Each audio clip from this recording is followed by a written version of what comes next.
Apakah sudah terlihat?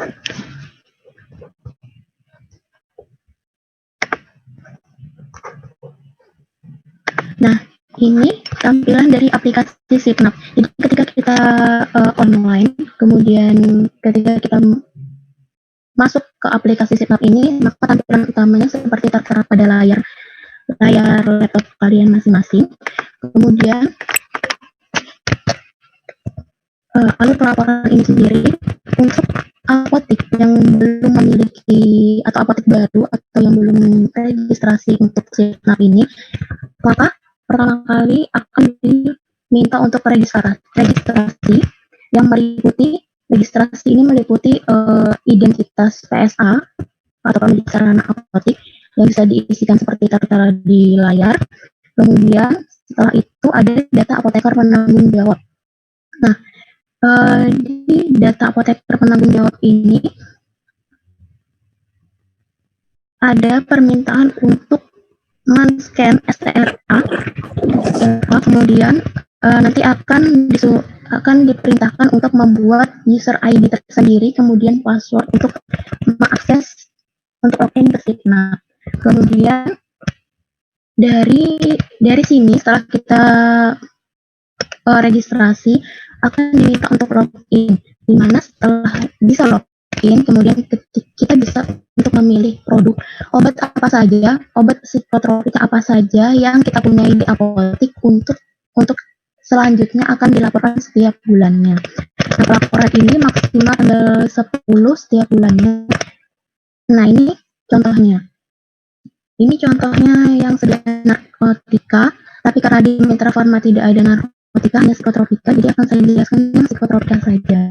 Nah, di sini bisa dipilih untuk data obat apa saja yang ada di apotik yang akan selanjutnya akan dilaporkan. Nah, di sini bisa ditambahkan, nanti akan ada pemilihan obat apa saja yang bisa ditambahkan, kemudian nanti ada ini, sebentar. Oh iya, untuk laporan itu sendiri sebenarnya ada dua, ada online dan ada offline. Dimana kalau online di sana akan ada di web Sipnap ini tadi ada form untuk menginput satu persatu obat yang sudah saya jelaskan tadi, menginput satu persatu obat. Tapi ada juga yang offline. Nah, offline ini di mana apotik membuat semacam Microsoft Excel sendiri untuk pelaporannya. Ini bisa jadi untuk kartu stok untuk tiap-tiap apotik yang memiliki kartu stok secara elektronik, yaitu bisa di Microsoft Excel. Kemudian nanti Microsoft Excel ini filenya ini yang akan diupload ke Sipnap. Nah, tapi di apotik Mitra Farma ini sendiri kita melakukan laporan secara online, yaitu menginput satu persatu di platformnya langsung.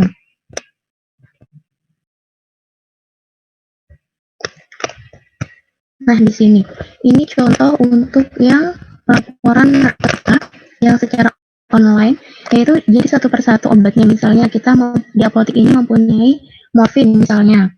Nah, nanti stok awalnya berapa, dari PBF mana, terus untuk resepnya berapa, kemudian sampai diisi stok akhirnya itu berapa. Nah, kemudian untuk seterusnya tiap item obat yang dimiliki di apotiknya itu dilaporkan sesuai yang seperti kita masing-masing. Kemudian nah, nanti sebelum input kita bisa melihat previewnya sendiri. Siapa tahu nanti bisa dicek terlebih dahulu apakah sudah benar yang kita isikan atau belum. Kemudian setelah kita menginput dan memastikan sudah benar yang kita lakukan, maka akan ada data transaksi pelaporannya. Data transaksi pelaporannya yaitu seperti yang tertera di layar. Nah, seperti itu yang untuk yang Sipnapnya. Jadi nanti nih, seperti di layar itu ada periode September 2016. Nah, itu nanti ada periodenya masing-masing, kita bisa melihatnya. Kita bisa melihat per bulannya apakah sudah kita isi atau belum. Dan jika misalnya kita belum mengisi atau terlewat untuk bulan kemarin, nanti akan ada pemberitahuan ke email apoteker penanggung jawab agar diminta untuk mengisikan laporan ini.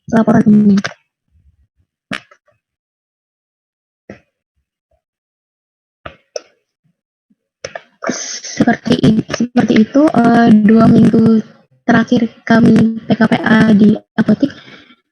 Sekian presentasi dari saya. Terima kasih. Mungkin dari teman-teman Mitra Pharma yang lain, jika ada yang ditambahkan, silahkan. Silakan dari apotek Mitra Pharma, kalau ada tambahan. Sudah cukup. Oke, sudah cukup ya dari kelompok Mitra Pharma. Terima kasih atas penyampaiannya. Langsung saja kita lanjut untuk apotek Ramadan. Perwakilan dari apotek Ramadan, dipersilakan.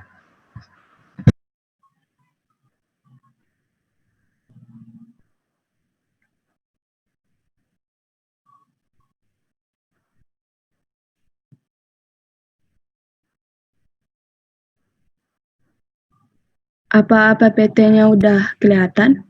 Belum, Yosi. Belum. Belum. Ya, sudah. Mungkin bisa di... Udah. Sudah. Bisa digedein? Iya. Oke.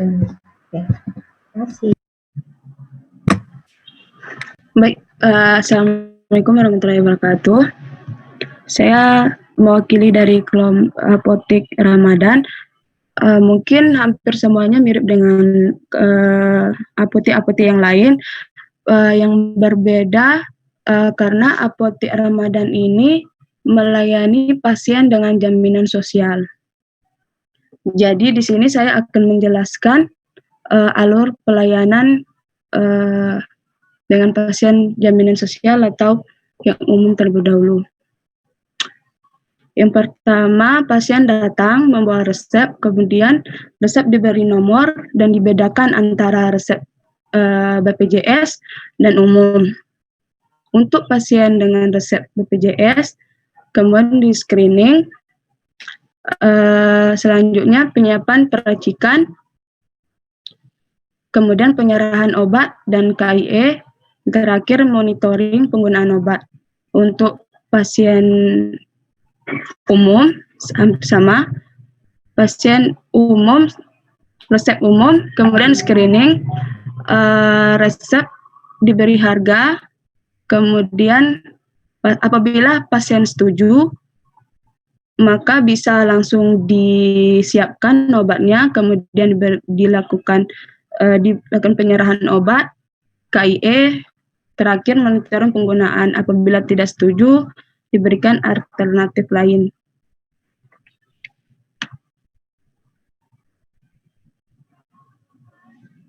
Kemudian alur pelayanan resep pasien rujuk balik. Jadi pasien rujuk balik ini pasien dengan jaminan sosial, tapi pasiennya itu sebelumnya sudah ke puskesmas, kemudian dirujuk ke rumah sakit.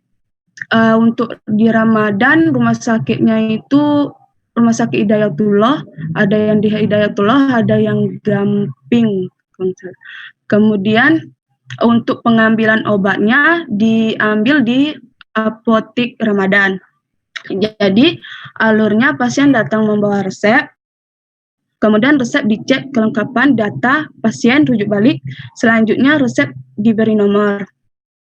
Data dan resep diinput serta dicek kesesuaian dan jumlah obat. Kemudian setelah sesuai, maka diambil rekam medisnya yang telah ada di apotek Ramadan. Kemudian dilakukan penyiapan obat dan beri tiket. Kemudian apoteker mengecek kembali rekam medis pasien dan penyerahan obat dengan KIE. Kemudian monitoring penggunaan obat. Jadi untuk pasien rujuk balik atau biasa disebutkan kalau di